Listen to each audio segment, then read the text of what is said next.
Imagine your life is a house. It was given to you at birth, a unique architecture of potential, with rooms for love, for work, for joy, for peace. You are its sole inhabitant.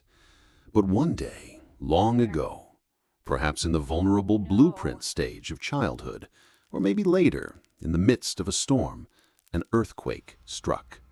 It was an event you did not cause, did not ask for, and could not prevent. The foundations of your house were violently shaken, and a deep structural crack was left in its wake. This crack is your trauma. It is the tangible, lasting damage from an event that was, unequivocally, not your fault. Now, years have passed since the earthquake.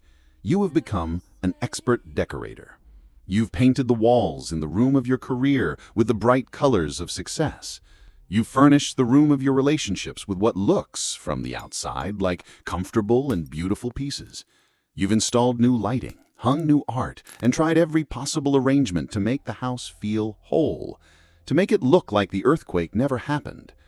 Yet, the crack remains. It manifests in subtle, maddening ways. A persistent tilt in the floor in the room of your self-worth, making you feel constantly off balance. A window in the room of your safety that never quite closes, letting in a perpetual anxious draft. A dampness that seeps into the walls of your quietest moments, a low-grade depression you can't seem to air out. You find yourself in arguments that feel strangely familiar. You repeat self-sabotaging patterns that you swore you would break. You feel a surge of panic in moments of peace. This is the crack, destabilizing everything you try to build upon it. The decorations are just wallpaper over a foundational wound. And in the midst of this, the world offers you two equally poisonous stories. The first is the story of blame. It comes from the outside, in whispers or in shouts. Why can't you just get over it? You're being too sensitive. You must be attracting this kind of drama into your life. But more insidiously, it comes from the inside, a voice of shame that you have internalized. It's the voice that asks, "What did I do to deserve this?" It is the lie that you were somehow responsible for the earthquake itself. This story adds a layer of toxic shame to the original injury, forcing you to carry not only the weight of the damage, but the crushing burden of a fault that was never yours. The second story appears, at first, to be a kinder one. It is the story of pure victimhood. It says, "It wasn't your fault." Correctly. You are broken. You are a victim of your past. You are permanently damaged. This story offers the comfort of absolution. It rightly removes the burden of blame. But in its place, it often leaves a different kind of prison, the prison of helplessness. It defines you by your wound. It casts you as a passive character in your own life, forever defined by an event in the past, waiting for an external force, a perfect therapist, a perfect partner, a perfect pill to come and rescue you from the ruins. This story, while well-intentioned, can strip you of your agency, leaving you trapped in a narrative where your life is something that happened to you, not something you can actively create. And so you are caught in a devastating double bind. You oscillate between the shame of "it was my fault" and the helplessness of "it wasn't my fault, so there's nothing I can do." Both paths lead to the same place, a state of paralysis, where you are left sitting in the ruins of a house that you did not break, but in which you are still forced to live. How many times have you redecorated a room only to watch the same old cracks spiderweb through the new paint? How much of your precious life force has been spent endlessly analyzing the seismic data of the past, replaying the earthquake in your mind, assigning blame to the shifting tectonic plates of your history? The blame is valid, the anger is justified, the grief is necessary, but they are not tools of reconstruction. What if we have been asking the wrong question all along? The legalistic, backward-looking question of whose fault is it is a dead end. The universe is not a courtroom, and it will never deliver the verdict you crave. The past is a closed book. The earthquake is over, but you are still here. The house is still yours. The truly life-altering question, the one that pivots you from the past to the future, from powerlessness to agency, is not about fault. It is about responsibility. Not the responsibility for the damage, but the responsibility for the repairs. The idea of responsibility feels heavy, like another word for blame, but it is not. Its Latin root, respondere, means to answer or to respond. It is not about culpability, it is about capacity. The question is not, who is to blame for this crack? The question is, who has the power to respond to it now? This is a terrifying and profoundly liberating question. It is the key that can unlock you from the prison of your past. For the answer reveals a fundamental, unshakable truth about the human condition. Your trauma is not your fault, but your healing is, and always will be, your responsibility. What does this radical act of taking responsibility actually mean? And what are the deep psychological forces that make it both the hardest and most necessary work of our lives? The reason we are trapped between the twin prisons of shame and helplessness is that we have fundamentally misunderstood the nature of both trauma and healing. The hidden problem is that we are trying to solve a deep, existential and physiological problem with the inadequate tools of morality and justice. The question of fault is a legal and moral concept, but trauma is not a legal problem. It is a biological and psychological one. The crack in the foundation of your house is not a moral failing. It is a physiological reality. The work of physician and trauma expert Gabor Maté, among others, has revolutionized our understanding of this. Trauma is not the external event itself, the earthquake. Trauma is the internal wound, the lasting disconnection from the self that happens in the aftermath of the event. It is the physiological and neurological adaptations your body made to survive an overwhelming experience. When you were faced with a threat you could not fight or flee from, your nervous system went into a state of freeze or fawn. This was not a conscious choice. It was an intelligent, adaptive survival mechanism. Your body wisely sacrificed a part of its own authentic expression in order to endure an unendurable situation. The trauma is the legacy of that disconnection. It is the parts of you that are still frozen in time, the emotional circuits that are still braced for a threat that is long past, the survival patterns that are still running on autopilot. The anger you can't control, the intimacy you can't tolerate, the chronic anxiety that hums beneath the surface, these are not character flaws. They are echoes of the past. They are the physiological ghosts of the earthquake, still rattling the house. To ask whose fault is this is to miss the point entirely. To blame the earthquake is true, but useless. To blame the house for cracking under the strain is not only cruel, but nonsensical. The house did what it had to do to stay standing. The hidden problem is that we confuse the cause of the wound with the locus of the healing. The cause was external, but the wound itself is now internal. It is a part of your current biological and psychological reality. Therefore, the only person with the access and the agency to address it is you. No one else can enter your nervous system and teach it that the threat is over. No one else can reintegrate the fragmented, disconnected parts of your psyche. This is not a moral burden, but a simple, practical reality. The repair work can only be done from the inside. This is where the concept of responsibility, in its truest sense, becomes the key. The philosopher Jean-Paul Sartre's existentialism provides a powerful, if challenging, framework. Sartre famously claimed that we are condemned to be free. This means that even in the face of circumstances we did not choose, what he called our facticity, we are always free, and therefore responsible for the meaning we create and the stance we take in response to those circumstances. Your trauma is your facticity. It is a given, a non-negotiable part of your history. You are not responsible for that fact, but you are, in every moment, responsible for how you respond to it. Do you choose to respond by defining yourself as a permanent victim, forever determined by your past?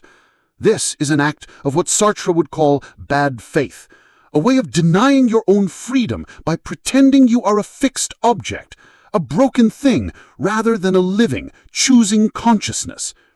Or do you choose to respond by acknowledging the wound and then committing yourself to the project of building a meaningful life in spite of, and perhaps even because of, that wound? This is the act of taking radical responsibility. It is the declaration that while you may not be the author of the first chapter of your story, you are, without question, the author of the next ones. The psychiatrist and Holocaust survivor Viktor Frankl embodied this principle.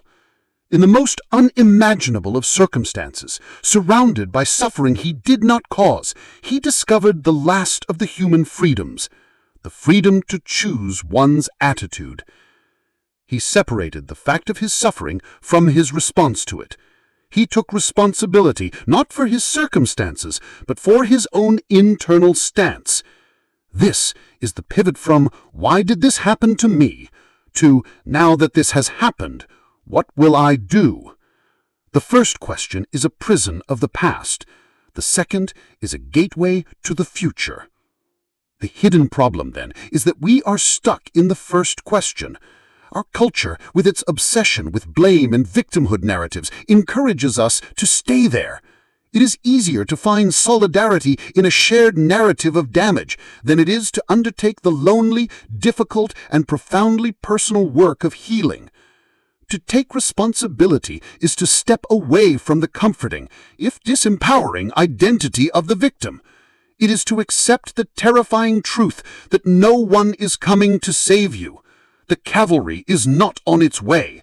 The repair crew has your name on the work order, and you are both the foreman and the entire crew. This is the hardest truth to accept, and the most necessary. Because to remain waiting is to give the earthquake the power to define not just your past, but your present and your future as well. And the unseen consequences of this waiting are far more devastating than the original damage itself. Refusing to take responsibility for your healing by remaining trapped in either the shame of self-blame or the paralysis of victimhood doesn't just keep the original crack from being repaired. It causes a slow, creeping structural decay that can eventually bring the entire house down. The unseen consequences of this refusal are not dramatic collapses, but a progressive erosion of your life's potential, robbing you of the future, just as the trauma robbed you of the past. The first consequence is that the past begins to colonize the present. When a trauma is left unhealed, the nervous system does not recognize that the threat is over. It remains in a state of high alert, constantly scanning the environment for echoes of the original danger. This is why you find yourself overreacting to minor stressors, why an innocent comment can trigger a disproportionate emotional response, or why a situation of peace and intimacy can feel inexplicably terrifying. You are not responding to what is happening now. You are responding to what happened then. Your past is not behind you. It is inside you, projected onto the screen of your present reality. This turns your life into a haunted house, where the ghosts of old fears and old pains dictate your every move. You lose the ability to be truly present, to respond to the world as it is, because you are perpetually fighting a war that has already ended. This leads to the second, devastating consequence, the systematic shrinking of your world. To avoid the triggers that activate the unprocessed trauma, you begin, unconsciously at first, to constrict your life. You avoid the kinds of relationships that might require vulnerability. You turn down the career opportunity that might involve the risk of failure or visibility. You say no to new experiences, new places, new people. Your comfort zone, which is really a familiarity zone, becomes smaller and smaller. It is a cage you build, bar by invisible bar, out of fear. You mistake this self-imposed limitation for safety, not realizing that you are trading the possibility of a vibrant, expansive life for the sterile, predictable security of a prison cell. This is how trauma, left unaddressed, fulfills its own prophecy. It convinces you that the world is an unsafe place, and then you build a life that is so small and constrained that this belief becomes your reality. The third consequence is the erosion of your relationships. Unhealed trauma is a saboteur of intimacy. It can manifest in two opposing but equally destructive patterns. You might become chronically anxious attached, constantly seeking reassurance, terrified of abandonment, and inadvertently pushing people away with the very intensity of your need. Or you might become avoidant, keeping everyone at an emotional arm's length, unable to tolerate true closeness because it feels threatening to a nervous system that has learned that vulnerability leads to pain. In both cases, the crack in your own foundation prevents you from building a stable, trusting connection with another person. You will, unconsciously, either choose partners who replicate the dynamics of your original trauma, or you will project your past wounds onto healthy partners, creating conflict where none exists. Your relationships become a reenactment of the earthquake, a repeating cycle of hope and collapse, leaving you more convinced than ever that you are fundamentally broken or that true connection is impossible. Finally, the ultimate consequence of refusing the responsibility of healing is the betrayal of the self. Your authentic self, the core of you that is creative, curious, loving, and alive, gets buried beneath layers of trauma responses and coping mechanisms. Your personality becomes a fortress built to protect the wounded child within. You may become a high-achieving perfectionist, a chronic people-pleaser, a cynical intellectual, or a detached stoic. These are not who you are. They are sophisticated and often successful survival strategies, but they are not you. To live your entire life from within this fortress is the ultimate tragedy. It is to let the earthquake have the final word. It is to allow an event from the past to define the totality of your being, to mistake the scar for the skin, the coping mechanism for the soul. The refusal to take responsibility for the repairs doesn't just leave you living in a broken house.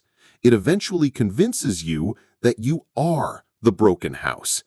This is the slow, quiet, and devastating cost of abdicating your own healing. It is a life half-lived, a world made small, a love held at arm's length, and a self you never get to meet. The initial trauma was an injustice. It was not your fault. But the continuation of its legacy, the allowing of its poison to seep into every corner of your life, is a tragedy that only you have the power to prevent. The responsibility is terrifying, but the alternative is unthinkable. To take responsibility for your healing is the ultimate act of rebellion. It is a rebellion against the tyranny of your own history. It is a rebellion against the voices of shame and the seductive comfort of helplessness. It is the declaration that while your past may have shaped you, it does not have the right to define you. This is not a battle you win with brute force, but with a quiet, courageous, and persistent commitment to the work of reconstruction. It is the art of becoming your own healer, your own advocate, and the architect of your own future.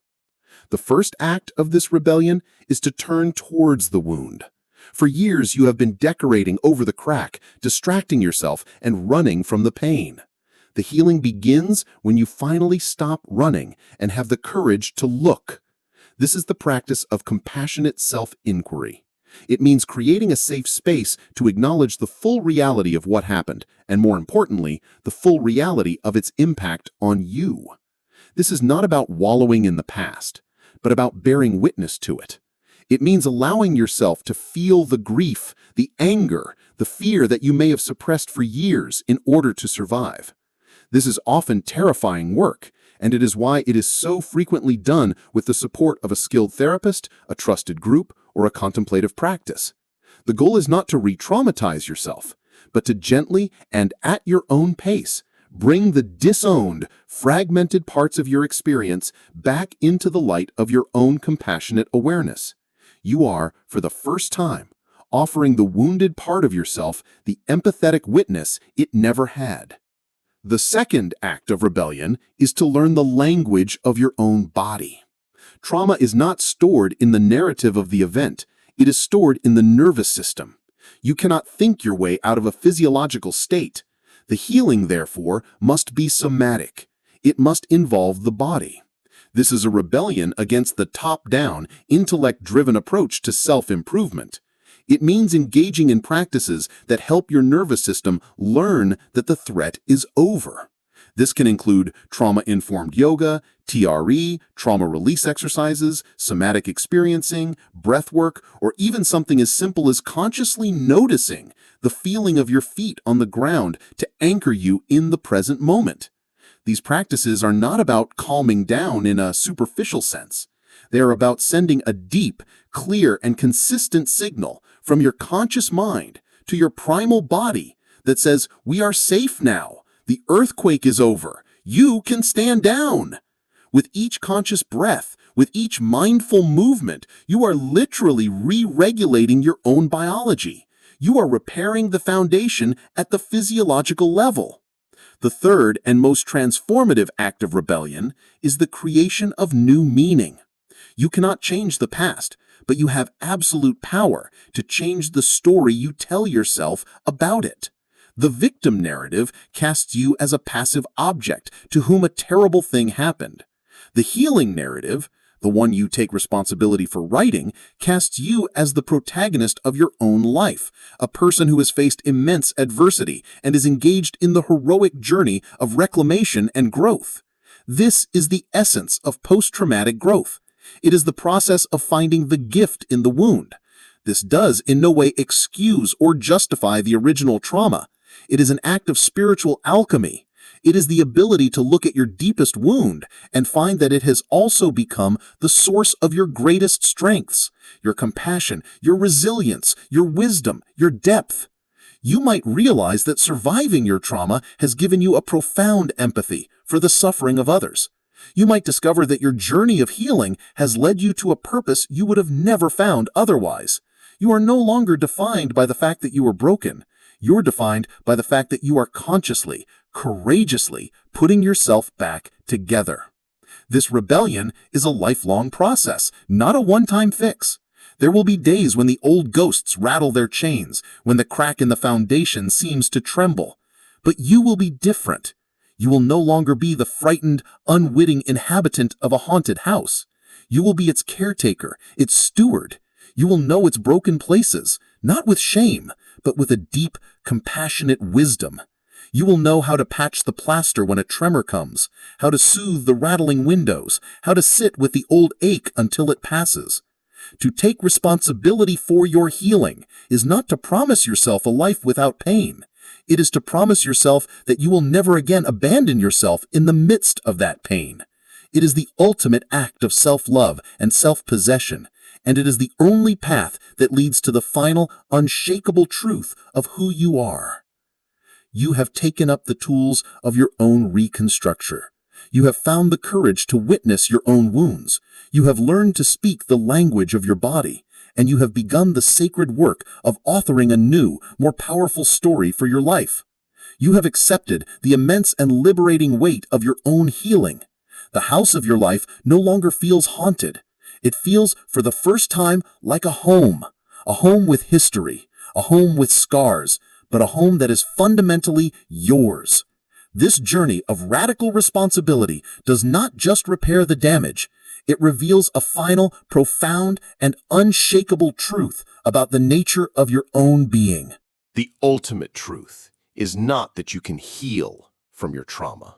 The ultimate truth is that you can become the person you are because of your trauma. The wound is not an obstacle to your life, it is the portal to your deepest self. This is the final, paradoxical alchemy. You begin the journey of healing with the desperate desire to erase the crack, to go back to the person you were before the earthquake, to restore the pristine, undamaged blueprint. But as you go deeper, you begin to realize that this is an impossible and even undesirable goal. The person you were before the earthquake no longer exists. And more importantly, they lacked the very qualities that your healing journey has forged in you: the depth, the resilience, the compassion, the wisdom. You come to see that the crack is not a void. It is an opening. It is the very place where the light gets in. The trauma shattered your old, naive, and perhaps brittle sense of self. And in doing so, it created the space for a new, more authentic, and infinitely stronger self to be born. The work of healing is not the act of filling the crack with concrete. It is the art of inlaying it with gold. This is the spirit of the Japanese art of Kintsugi, where broken pottery is repaired with lacquer mixed with powdered gold. The philosophy behind it is that the object is more beautiful and more valuable for having been broken. The lines of repair are not something to be hidden. They are a celebrated part of the object's history, a testament to its resilience. This is the final reframing of your story. Your trauma is not your life's great shame. It is your life's great kintsugi. The lines of your healing become the most beautiful and interesting things about you. Your capacity for empathy is not an abstract virtue. It is a direct result of having known profound pain. Your strength is not a genetic gift. It was forged in a fire of your own survival. Your wisdom is not from a book. It was earned in the long, dark nights of your own soul. The very parts of you that you once thought were your greatest liabilities are revealed to be your most precious, hard-won assets. This realization frees you from the tyranny of what if. You stop mourning the life you should have had. You recognize that the smooth, unbroken, hypothetical version of you would have been a paler, shallower, and less interesting person than the one you have become. You would not trade your scars, because to do so would be to trade away the very depth and wisdom that those scars have taught you. You have, in the words of Nietzsche, practiced amore fati. You have learned to love your fate, not just the easy parts, but all of it. You can finally look back at the earthquake, not with joy, but with a strange and profound sense of gratitude, recognizing it as the terrible, necessary catalyst that forced you into the alchemical fire of your own becoming. Look back at the house. You are no longer just its inhabitant or its caretaker. You are its architect. You have not just repaired the foundation, you have transformed the entire structure. The rooms are no longer just for work or for love. They are rooms for wisdom, for compassion, for a kind of peace that is not dependent on the absence of cracks, but is found in the beauty of their repair. You have not just healed, you have become a healer. Your very presence, the quiet, grounded strength of someone who has walked through hell and returned, becomes a source of hope and permission for others who are still trapped in their own broken houses. Your trauma was not your fault. That is the truth that absolves you. But your healing is your responsibility. That is the truth that empowers you. And the final, most beautiful realization is that the fulfillment of this responsibility does not just restore you to who you were. It creates who you were always meant to become. The crack does not diminish the house. It is the signature of its unique and terrible beauty, the mark of a life not just survived, but finally, fully, and sacredly lived.